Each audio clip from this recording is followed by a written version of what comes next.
বিল্লাল নামের এক ছেলে মানবিক কাজের নামে লাখ লাখ টাকা হাতিয়ে নিচ্ছে মানুষের কাছ থেকে। বাংলাদেশের মানুষেরও বেকুব, মানুষ টাকা দেয় কেন? আমি 3 মাসে 44 লাখ টাকা আজকে ইনকাম করছি না।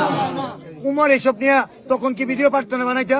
নাসা যে স্টিকটা বের করলো, যে থটস অফ বিল্লাল তার পাম্প পর্যন্ত যাইতে পারে, সন্ত্রাসী প্রমাণ দিচ্ছে। যে পাম্প পর্যন্ত যাইতে পারে তার বাসা পর্যন্ত যাইতে পারতো না? অবশ্যই। এই কন্টেন্ট ক্রিয়েটররা কি রাজনীতি করে? না।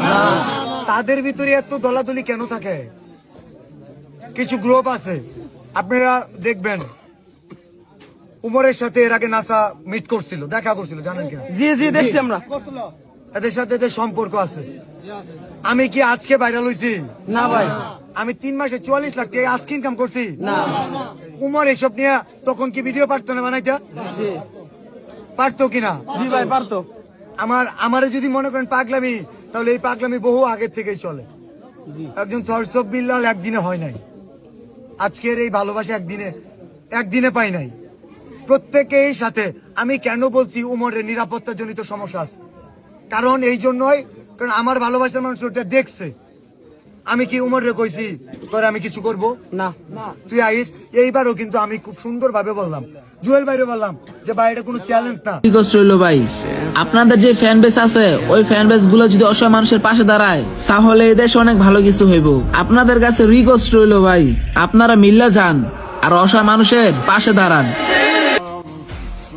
এবার বিল্লাল ভাই এবং নাসা ভাইয়ের কাহিনী থেকে একটা জিনিস প্রমাণিত হয়, প্রত্যেকটা বিশ্বাসযোগ্য থেকে এক সময় প্রিয় বন্ধু থাকে।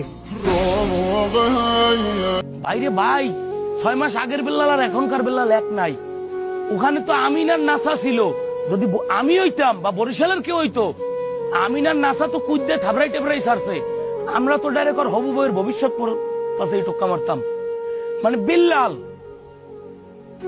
তুমি সাইমনকে 10 লক্ষ টাকার অনুদান তুলে দিছো।